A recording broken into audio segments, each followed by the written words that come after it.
It's the age-old question of Instagram. Is my grid pretty enough? And how much time should I devote to that aspect? The rules have changed over time on Instagram, and I'm going to be frank with you today on where you should be spending your time. Today's show features a clip from a coaching session with my friend Erica Goode, and she asks, how important is the prettiness of my grid? You'll hear my honest opinion, and I don't mince words, and yet I do give a couple of tips for how to quickly go about it to put your possibly anal mind at ease. I can commiserate with you if you have that problem too. Today's special snapshot guest is Erica Goode of erica.goode.cpa. She helps business owners pay themselves consistently and plan for the future. Her account on Instagram is amazing. She's growing it by leaps and bounds, gaining clients right and left because she is so practical and fun. She's a CPA who's fun, y'all. Go follow her. Be sure to stay tuned to the end of this episode after my chat with Erica, because I want to give you a secret ninja tip I use for making the Instagram posting process faster when it comes to Reels. And now, listen in. Welcome to Authentic Online Marketing with Ruthie Gray. Growing awareness for your blog, podcast, book, or product involves more than dancing to Reels and yelling, "Buy my thing."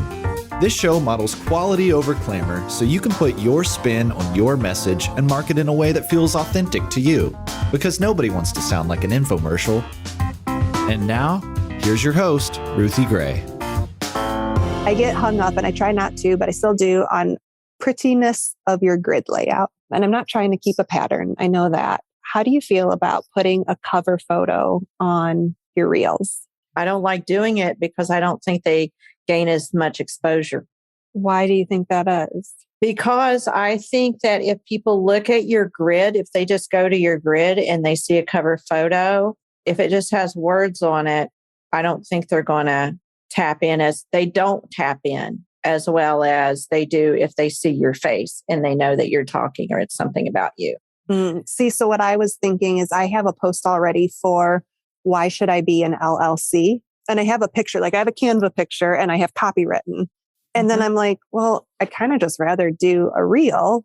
But if you see my face, you're not going to know that that's what I'm talking about in my profile grid. And so where if you go into that and you see, why should I be an LLC? Like, oh, let me click into that because I want to know the answer to that. Whereas like you wouldn't know the question if you just saw a picture of me.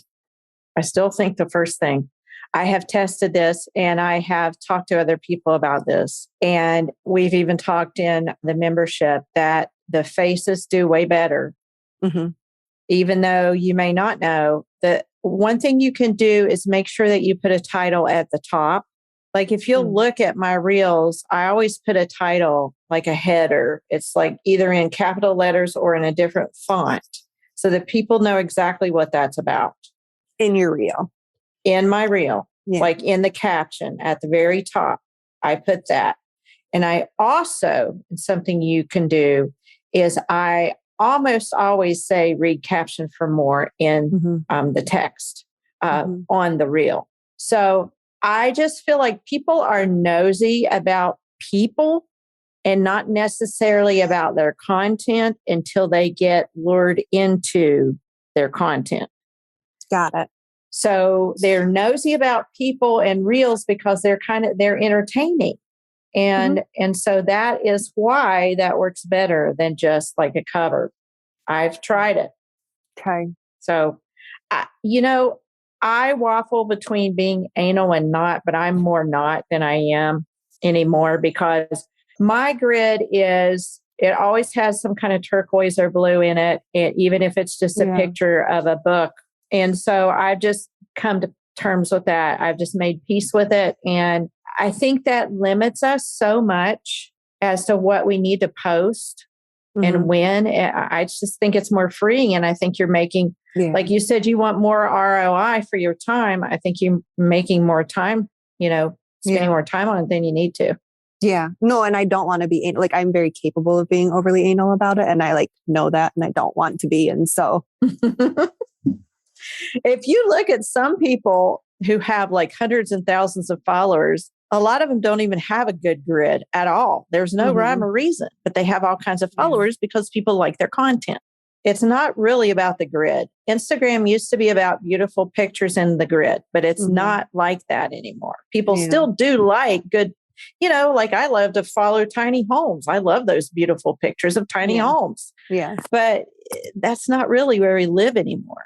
Yeah. And that's the thing is like, I think I had this realization of like Instagram is a game. I can't make the rules up to the game. I can just choose to play the game. That's it. Right. And so instead of like wasting time trying to make my own rules, like there are already rules, just follow them. And so like, I should just do reels and make good content, reels. Just do it. Okay. And it's so freeing to be like, this is a metaphor for life and God, right? Like you're actually not in control.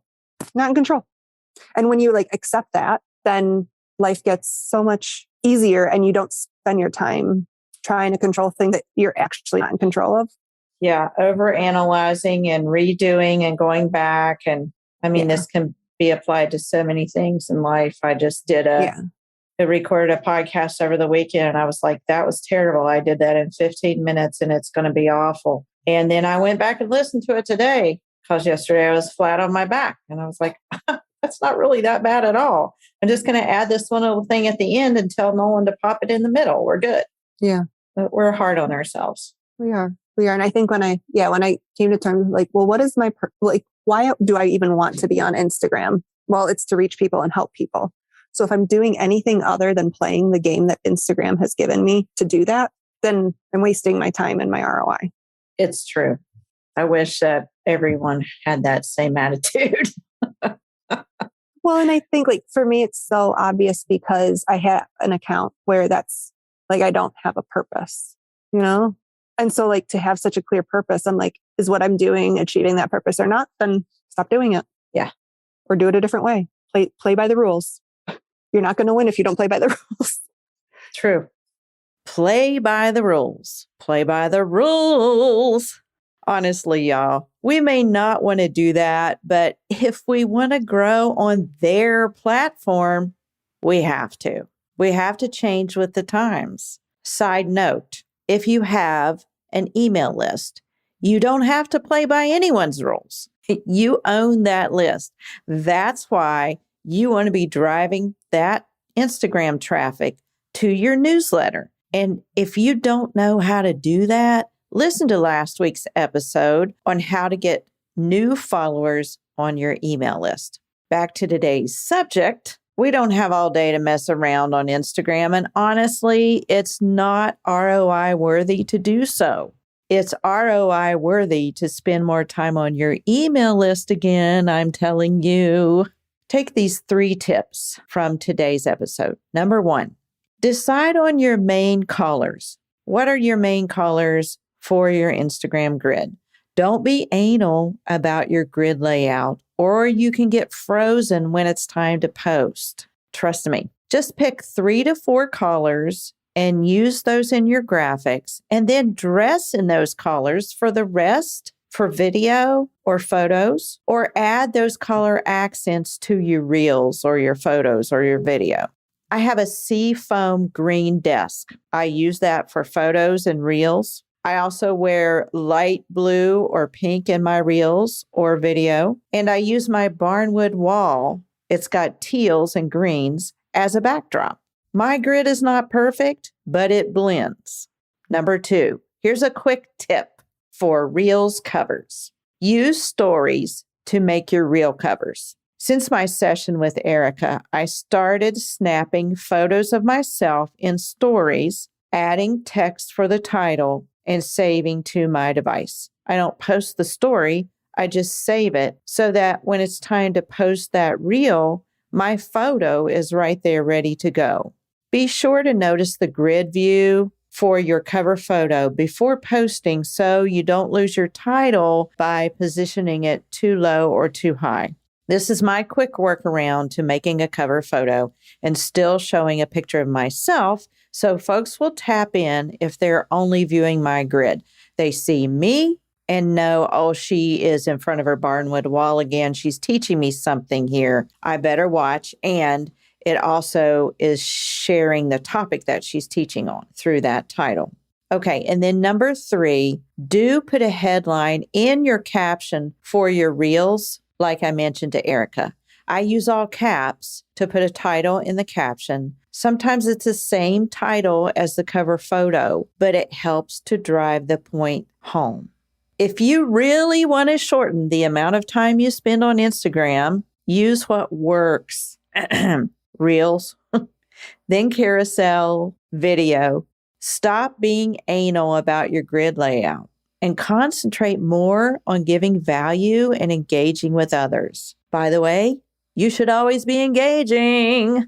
You will get nowhere if you post and ghost. That is a huge waste of time, probably the biggest. You can have the most beautiful grid on the internet, but if you don't answer your comments and go foster community, you're like that clanging cymbal Paul talked about. That's just how it is. Erica said it well. If you're on Instagram for any other reason than to reach and help people, whether it's with your book, podcast, blog, or product, then you'd better reevaluate your priorities and decide where else you can spend your time. All right, y'all. Now go out there and slay the grams and stop worrying so much about your grid. I release you to stop worrying about that. Let's free up our time. Let's use what works and just move on. Stop being so hard on yourself. Truly, you won't get anything done if you stay stuck in your head and thinking, oh, this needs tweaked and I got to do this and I shouldn't have done that reel that way. Let's go back and redo it. And oh, my grid looks all messed up now. Don't do that. Stop doing that. It's keeping you from being consistent. Let's get consistent. Let's just be real. We're all real people here. You got to start somewhere. It's okay to start small. It's okay to start messy. And it's okay to continue through the mess. You can't steer a parked car. If you received value from this show today, would you snap a picture of it and share it in your stories on Instagram and tag me? I would love that. And I will tag you back and share it back. All right. Till next week, be sure to be consistent, not anal, and share your own unique message your way in your own authentic voice.